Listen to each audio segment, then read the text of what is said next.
Sugar patients chapati రోటీ కాకుండా సంతృప్తిగా rice కూడా తినవచ్చు. Doctor rice, sugar free rice, doctor rice, diabetic rice, sugar పెంచని బియ్యం, డాక్టర్ రైస్. అనేక మహానాడు చూసింది తెలుగుదేశం పార్టీ. 43 ఏళ్ల సుదీర్ఘ ప్రయాణం. ఉదయం నుంచి రాత్రి వరకు నాతో పాటు వేదిక మీద ఉన్న సీనియర్ నాయకులు కూడా మీరందరూ నిజంగా పాదాభివందనాలు చెప్పాలి.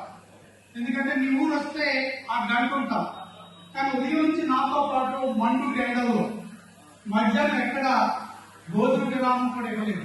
మనకి రెండే తెలుసు, పసుపు జెండా, తెలుగుదేశం పార్టీ ఎజెండా, ఈ రెండే మన ఆయుధాలు. అయితే ఏ రోజు విశ్రమించాం.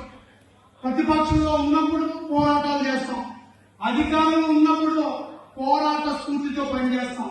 విశ్రమించని సైనికులు లాంటి వాళ్ళు. కాబట్టి నాకేమనిపిస్తుందంటే పసుపు సైనికులు అనేవాళ్ళు ఈ 43 ఏళ్ల పాటు తను కోల్పోయిందే తప్ప సంపాదించింది ఏది ఉండదు. ఏ పసుపు సైనికుడు ఈ రోజు నేను ఆర్థికంగా బాగా లాభపడిపోయాననే సందర్భం ఉంది. మరి అది ఎలా సాధ్యమవుతుంది? 43 ఏళ్లగా నాకు నా కుటుంబమే నేపథ్యం గుర్తుపడుతుంది. మా తండ్రి గారు మధ్యపాటి యోహాన్ గారు, ఆయన ఇప్పుడు లేదు, కానీ 1982 తెలుగుదేశం పార్టీ స్థాపించినప్పుడు ఆయన జెండా మోశారు. నేను అనుకునేవాడిని, ఈయనేంటి మా కుటుంబం వదిలేసి మా యోగక్షేమాన్ని పట్టించుకోకుండా తెలుగుదేశం పార్టీ అని సైకిల్ వేసుకుని ఊరు వాడా తెలుసుకుంటారు, కుటుంబాన్ని వదిలేశారు కదా అనుకున్నాం. కానీ ఆయన ఒక వ్యవస్థ కోసం పనిచేశారు, ఒక తెలుగుదేశం పార్టీ కోసం పనిచేశారు. ఆ జెండా మోస్తే సాంఘిక సంక్షేమ గురుకుల పాఠశాల అది తెలుగుదేశం పార్టీ అధినేత శ్రీ నారా చంద్రబాబు నాయుడు గారు తీసుకొచ్చిన సాంకేతిక సమాచార విప్లవంలో వచ్చిన అవకాశాలే దానికి నిండు ఉదాహరణ. సామాజికంగా మాట్లాడదాం.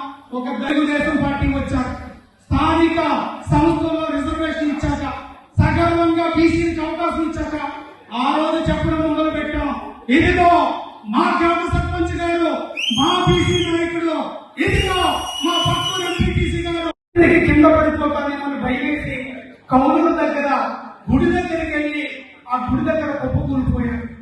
ఒక అరగంట మండి చల్లి నీళ్ళతో మొహాలు కడుకుని తల నుండి కింద దాకా నీళ్లు పోసుకుంటే తప్ప నడవలేని పరిస్థితి. అయితే గోపాలపురం నియోజకవర్గంలో ఒకరోజు నడిచే ప్రతి ఈ గెలుపు అంకితం ఇస్తున్నాం. మేము చూస్తాం, గోపాలపురం నియోజకవర్గ వాసులు చూస్తాం, అడుగులో అయిపోయానికి కూడా వడతాం, నడవలేకపోయాం. కానీ ఆయన సంకల్పం చూడండి. మా బీసీని ఒక సంస్కారాన్ని తీసుకొచ్చి ఒక ఆత్మగౌరవాన్ని రాజ్యాంగ శక్తులుగా తయారు చేయగలిగాం. అటు ఎస్సీలు, ఇటు బీసీలు, ఇటు మైనారిటీల్లో ఇలా అట్టడుగు అక్కడ పనిచేస్తున్నప్పుడు ఉదయం నుంచి అర్ధరాత్రి వరకు ఆయనతో ఆయన యొక్క ఆదేశాలని వింటూ ఉన్న వ్యక్తిగా చెప్తున్నా.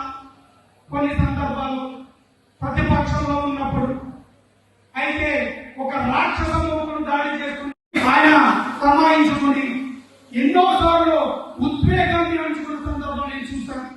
ఎవరైనా కార్యకర్తను అరెస్ట్ చేస్తే ఆయన ఏదో పెద్ద నాయకుడు అయిన ఏదో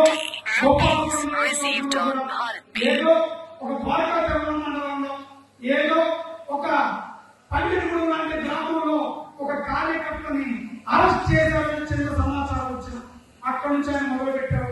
రాజు ఆ కార్యకర్తకి లాయర్తో మాట్లాడారా, బెయిల్ పిటిషన్స్ రెడీ అవుతున్నాయా, మన ఆర్గ్యుమెంట్ వినిపించడానికి సిద్ధంగా ఉన్నామా, కారణాలు ఏంటి, ఎఫ్ఐఆర్ కాపీ ఏంటి, అతన్ని ఏ పోలీస్ స్టేషన్ తీసుకెళ్లారు, అక్కడ కనీసం 200 మంది కార్యకర్తలను ఉన్నారు పోలీస్ స్టేషన్ మధ్య.